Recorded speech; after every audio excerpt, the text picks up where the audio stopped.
किम एक भयंकर सरदर्द के साथ उठी। उसको ये रियलाइज करने में थोड़ा टाइम लगा कि वो अपने बेड में लेटी है। रात की पार्टी कुछ ज्यादा ही हो गई। वो आराम से उठी और बेडरूम की खिड़की के पर्दे खोल दिए। सूरज की रोशनी से उसके अंधेरे कमरे में उजाला हो गया। ठोकरे खाते हुए किम बाथरूम चली गई और अपना मुंह धोने लगी। अचानक उसका फोन बजा। वो मुड़ी और देखा कि उसका फोन बेड के नीचे गिरा पड़ा है। हे भगवान, मैं कितनी ड्रंक थी, उसने मन में सोचा। वो गई और फोन उठाया। रिक का फोन था। वो और रिक साथ काम करते हैं और वैसे कल रात दोनों साथ में ही थे। वो अपने कलीग के घर पार्टी में गए थे।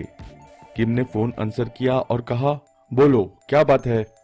एक सेकंड के लिए उसे समझ ही नहीं आया कि वो कह क्या रहा था। किम ने चिढ़ के बोला, क्या बोल रहे हो रिक, मुझे कुछ समझ नहीं आ रहा है। वो उसकी आवाज सुन के समझ पा रही थी वो बहुत डरा हुआ है। रिक ने घबराते हुए कहा, किम, शैली की डेथ हो गई है। ये कहकर वो बच्चे की तरह रोने लग गया। किम के सर पर आसमान गिर गया। उसने जोर से पूछा, क्या, कैसे, ये कैसे हुआ रिक?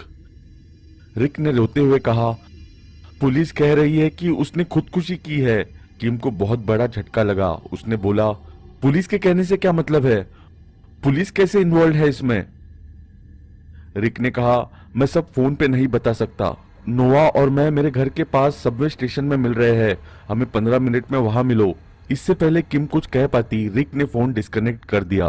वो घबराई हुई शक्ल लेके बेड पर बैठ गई। किम को नया ऑफिस ज्वाइन किए 6 महीने हुए हैं। वो एक फैशन मैगजीन में ग्राफिक डिजाइनर का काम करती है। रिक और नोहा अकाउंट्स डिपार्टमेंट में काम करते हैं। वो अक्सर साथ ही घूमते हैं। कल रात वो सब शॉन के घर थे। शॉन ने लगभग सभी को पार्टी में बुलाया था, शैली को छोड़ के। सब लोग ऑफिस में शैली के अजीब से स्वभाव की वजह से उसे इग्नोर करते थे।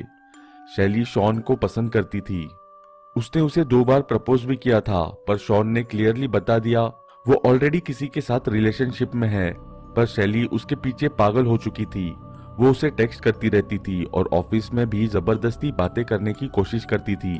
उसका इस तरह पीछा करना एक हफ्ते तक चलता रहा। फिर शॉन ने अपनी एंगेजमेंट की खबर दी।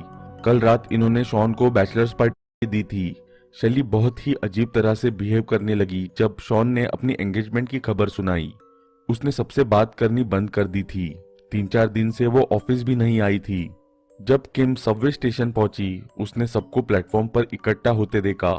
वहां हर जगह पुलिस थी। ट्रैक को सील कर दिया गया था और ट्रेन भी बंद कर दी गई थी। उसे समझ नहीं आया वहां हो क्या रहा था। तभी उसने रिक और नोहा को आते देखा।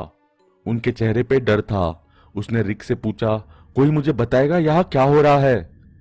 रिक ने अपने आंसू पोंछे और कहा, शैली, वो आज सुबह ट्रैक पर कूद गई और सुसाइड कर ली।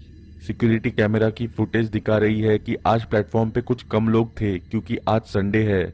शैली प्लेटफॉर्म पे खड़ी थी। अचानक ट्रेन दूसरी तरफ से आई और जैसे ही वो उसके पास आई, वो ट्रैक पे कूद गई। नोआ ने बहुत ही डरी हुई आवाज में कहा, पुलिस ने पैरामेडिक्स को बुलाया है। सब जगह खून ही खून है। वो अभी भी वही पड़ी है और प्लेटफॉर्म के कोने में घबराते हुए देखा। क्या मतलब वो अभी भी वही पड़ी है? पुलिस ने अभी तक उसकी बॉडी उठा लेनी चाहिए थी। कर क्या रहे हैं वो? किम ने गुस्से से बोला और ट्रैक की तरफ चलने लगी। रिक ने उसे रोकते हुए बोला, नहीं किम, तुम नहीं समझ रही हो। वो इससे पहले वो और कुछ कह पाता, किम ऑलरेडी ट्रैक्स के पास थी। पूरे प्लेटफॉर्म पे खून पड़ा था। जैसे ही उसकी आंखें घूमी, वो बहुत ही जोर से चिल्लाई और प्लेटफॉर्म की जमीन पर गिर गई। शैली ट्रैक्स पे पड़ी थी, पर उसकी बॉडी के 2 हिस्से हो चुके थे। उसकी नीचे की बॉडी ट्रेन के नीचे थी और ऊपर की बॉडी बाहर थी। उसकी आंखें खून से भर गई थी। उसकी आंतड़ियां बाहर आ चुकी थी। उसकी पूरी बॉडी खून से भरी थी। उसका मुंह खुला हुआ था। वो बहुत जोर से चिल्लाई होगी जब ट्रेन उसके ऊपर से गई होगी। वो बहुत ही डरावना नजारा था। किम से और नहीं देखा जा रहा था। उसकी तबीयत खराब होने लगी। नोआ और रिक ने उसे उठाया और प्लेटफॉर्म की दूसरी तरफ ले गए। वो उल्टी करने लगी। कुछ देर बाद उसने अपने आप को संभाला और सबवे के सीढ़ियों पे जाके बैठ गई। एक पुलिस वाला आया और उसने पानी ऑफर किया। पैरामेडिक्स आए और शैली की कटी हुई बॉडी लेके चले गए। जब वो तीनों किम के घर पहुंचे तब दोपहर हो चुकी थी। वो काउच पे बैठे। किसी को विश्वास ही नहीं हो रहा था कि शैली मर चुकी है।